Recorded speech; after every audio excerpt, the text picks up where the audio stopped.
We've been looking at a lot of Ninja Turtle stuff, and lately I've been watching kind of the beginnings, histories of them all, from the original live action movies to the not so great live action movies, the animated stuff to the weird animated stuff, everything in between, including the comic books. And there's this one thing that happens quite often, is that when the Turtles first begin to make friends with April O'Neil, it's always kind of awkward, and it always seems to lead to Mikey going, "Can we keep her?" Not really the best way to make friends, but it's a start. And today on Geek Devotions, we're going to talk about the proper way to start making friends and how to grow them in a healthy manner.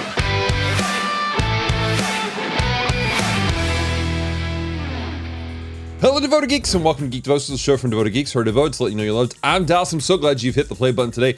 If you are new to our show, we take geek pop cultural items like movies, video games, and comic books, and we use them to let people know that they're loved. So if you don't watch past this moment, know this: we love you, we care about you. There is a plan and a purpose for your life. Do not give up. That being the start of season 10 of Geek Devotions, we're taking a look at Ninja Turtle stuff all month long. And like I said in my intro, I've been looking at the interesting friendship between the Turtles and April O'Neil, and how fascinating it was that it began most of their iterations and just kind of this awkward thing where she faints and Mikey finds them, and then he's like, "Can we keep her?"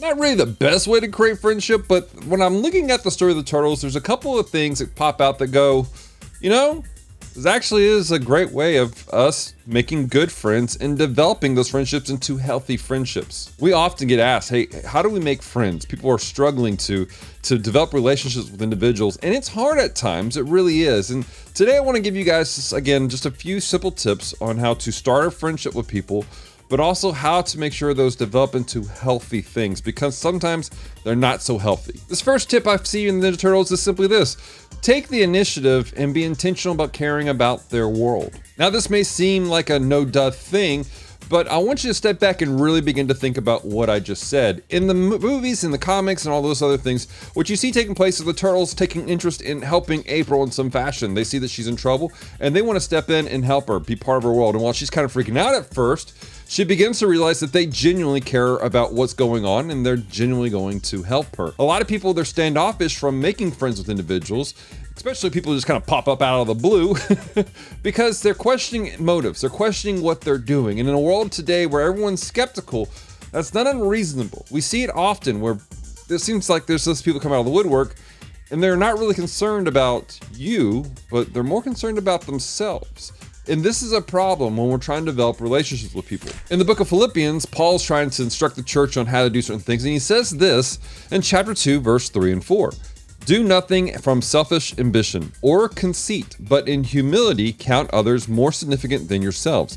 Let each of you look not only to his own interest, but also the interest of others. I'm a geek and I'm a nerd. I love comics and anime and video games, but I understand that not everybody does. So when I'm trying to take interest in people, when I'm trying to make friends with people, I'm very intentional about asking them about them, going, what are you interested in? Some people, they struggle, like, well, but I don't understand it. I don't know anything about this topic, so why should I talk about it? Because that's what it's like to take interest in people, showing that you care enough about what they're interested in. And if you don't understand something, this is what I've learned about people who love things. You go, can you tell me more? Can you explain this to me? And all of a sudden, it unlocks things inside of people. It's just like how you love it when people talk to you about your favorite things. I know it sounds simple, but it's also not easy for a lot of people, because again, we live in this world where things get dicey sometimes, and maybe you've been hurt by people in the past and you're afraid of opening up and reaching out to people. Or maybe you tried doing that, but you got burned on the back end. I understand the anxiety and the pain, and there's this tension there that you live in. But if you really want to make friends with people, with specific individuals, you have to take the initiative and break the ice yourself and go, what are you into? Tell me about yourself. You have to put yourself in an awkward situation. The Turtles had to put themselves in a dangerous situation. They grew up going, we had to stay hidden away because people will dissect us and we're not going to make it outside in the real world. And yet they saw April and they said, we need to take care of this.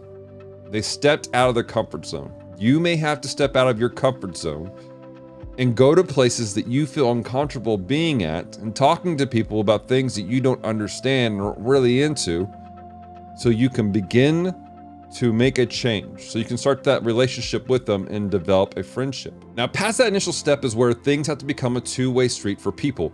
And I want to warn you in this: don't go and make the first move and just go, well, I did it and nothing happened.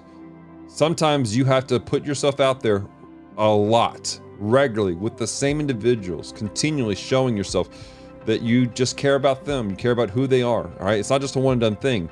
But after a while of you doing this, going to them back and forth, the second step begins to take place. And that is simply this: actively encouraging each other. This is something that we have to do in a healthy relationship, where one person is actively showing care for you and you're actively showing care for them. It's a two-way street. I know this is where a lot of people kind of fall off the bandwagon, because we expect the second thing to take place instantaneous, and it's not that way. Sometimes it takes months, maybe even years, for this to happen, depending on the situation taking place. As you learn about the passions of these people, you develop a relationship with them and you begin to help them. They go, man, I am so thankful for this person in my life, and they open up doors for you to share your passions and for them to take interest in that. And then you have this two-way street begin to take place.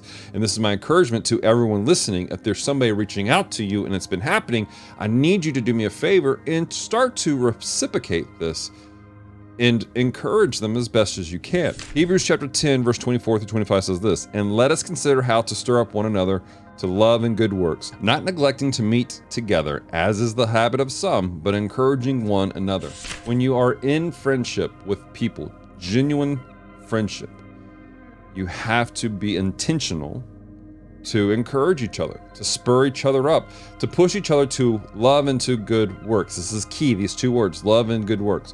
You're encouraging people to care for folks, but also to do the right things, to be part of the right stuff. If somebody's encouraging you to do the wrong things, if they're pushing you to the wrong thing, that's not somebody you necessarily need to be in a relationship with. That's a whole nother conversation. Again, we're looking at healthy relationships here, guys. So you need to be, A, take the initiative and reach out.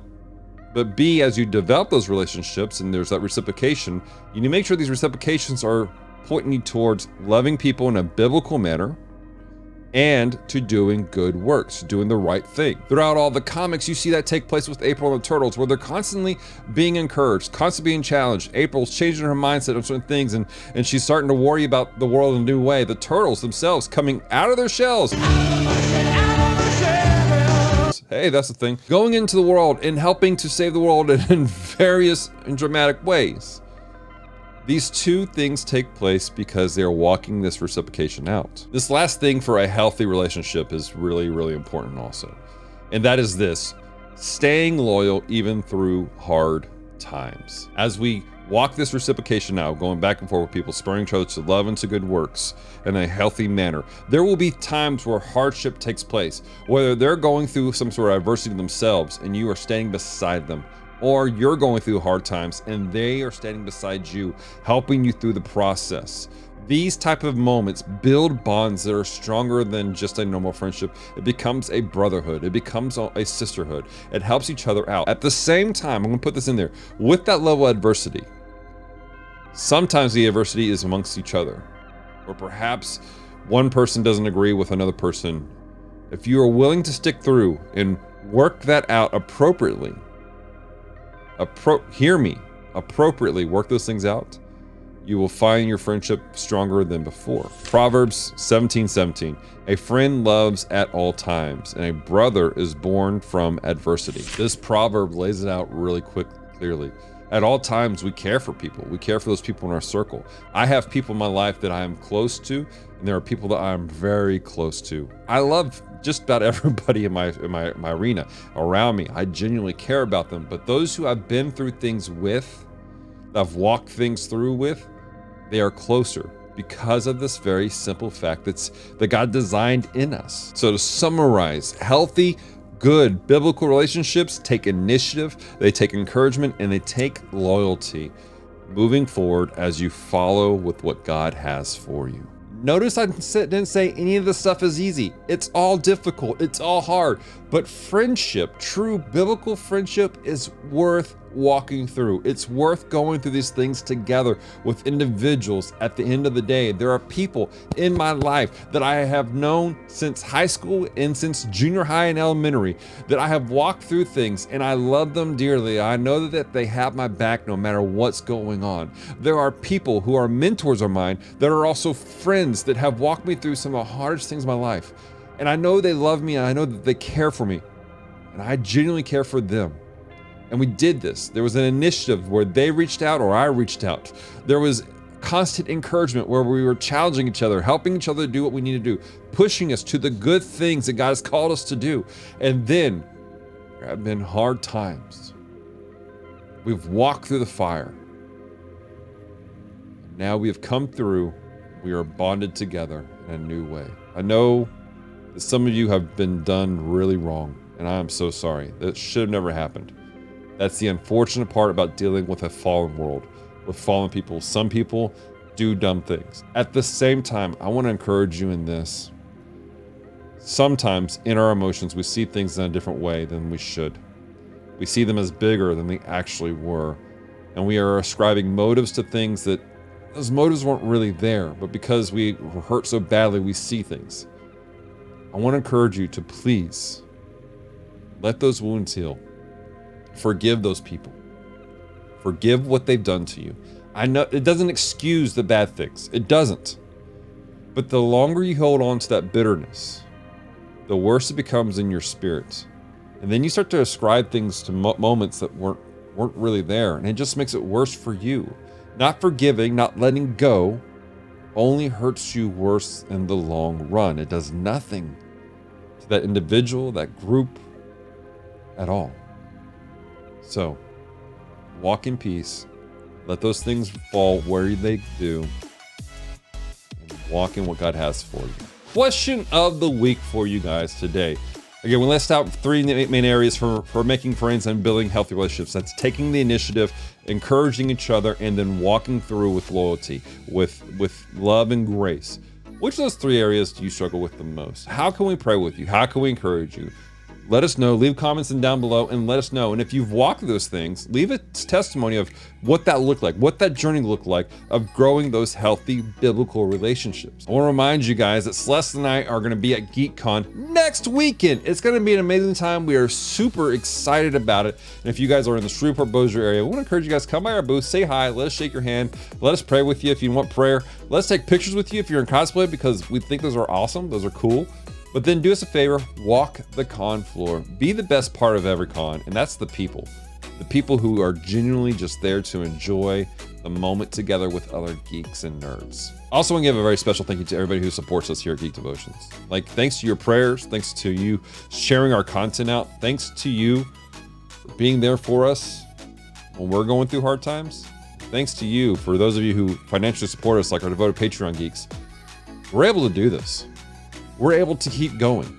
We're on season 10 of Geek Devotions, and it's because of you.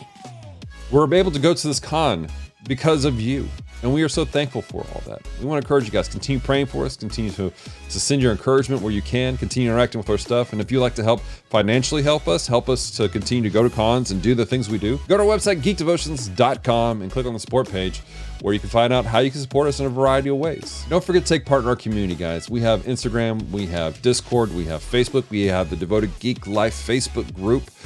And then, of course, we have our Monday Night Play and Praise on Twitch. All those, you can just look up Geek Devotions to find us. But guys, take part in our communities. Take part in what's taking place, because that's what this is all about, is developing these healthy and beautiful friendships that walk through things together. We love you guys. We care about you. Remember, stay devoted. Peace and love.